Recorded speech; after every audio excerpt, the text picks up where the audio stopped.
Patrick Chenet vivait la pire épreuve d'un parent en 2006, la perte de son enfant. Ferdinand, 20 ans, s'est tué dans un accident de la route. Depuis, le comédien de 73 ans tente de vivre avec ce drame et surtout de faire perdurer la mémoire de son fils. Patrick Chenet ne plus suivre le sens logique de la vie voudrait que les parents partent en premier mais parfois, l'inverse se produit. C'est ce qu'a vécu Patrick Chenet. Le 13 octobre 2006, l'acteur apprend la mort de son fils Ferdinand. À seulement 20 ans, le comédien se tue dans un accident de la route. Un drame que Patrick Chenet tente encore de surmonter 14 ans plus tard.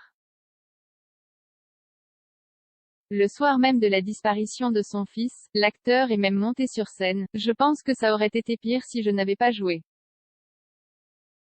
Michel Serrault aussi, quand il a perdu sa fille, a continué à tourner. Jean-Paul Belmondo était au théâtre quand sa fille est morte. Il tenait absolument à jouer, confie-t-il à Ici Paris. Cette perte tragique, Patrick Chenet en a fait un combat en créant l'association Ferdinand, dont le but est de sensibiliser le public sur les dangers de l'alcool au volant. Il a également couché ses mots sur le papier. En 2008, il publiait « Il est où, Ferdinand ? Journal d'un père orphelin aux éditions Michel Lafon. 13 ans plus tard, il est l'auteur de la préface Les chemins de la résilience de Dorothée Leurent, aux éditions Trédaniel.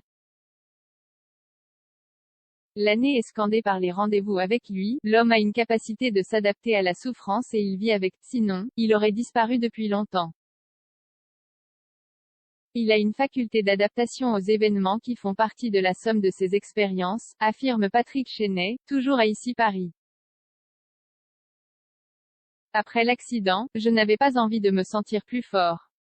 Ce drame ne m'a pas rendu plus fort, ni plus faible. C'est un compagnonnage avec la mort. Malgré les années écoulées depuis la mort de son fils, Patrick Chenet continue de s'octroyer des parenthèses avec Ferdinand, qui lui sont toujours essentielles. L'année est scandée par les rendez-vous avec lui, poursuit le grand comédien. Je vais tous les dimanches au cimetière, chaque 13 du mois, et il y a aussi les rendez-vous le jour de sa naissance, de sa mort. Chaque occasion est bonne à prendre pour rendre visite à son fils. À Noël, je mets un petit sapin que je décore. À Pâques, j'apporte des œufs. Au 1er mai, du muguet. Quand il y a une finale importante de foot, des drapeaux bleu blanc rouge. Je convoque ses amis aux dates d'anniversaire. Ils nous accompagnent à tous les grands moments de la vie et de la sienne. Un témoignage touchant de la part d'un père toujours rongé par le chagrin.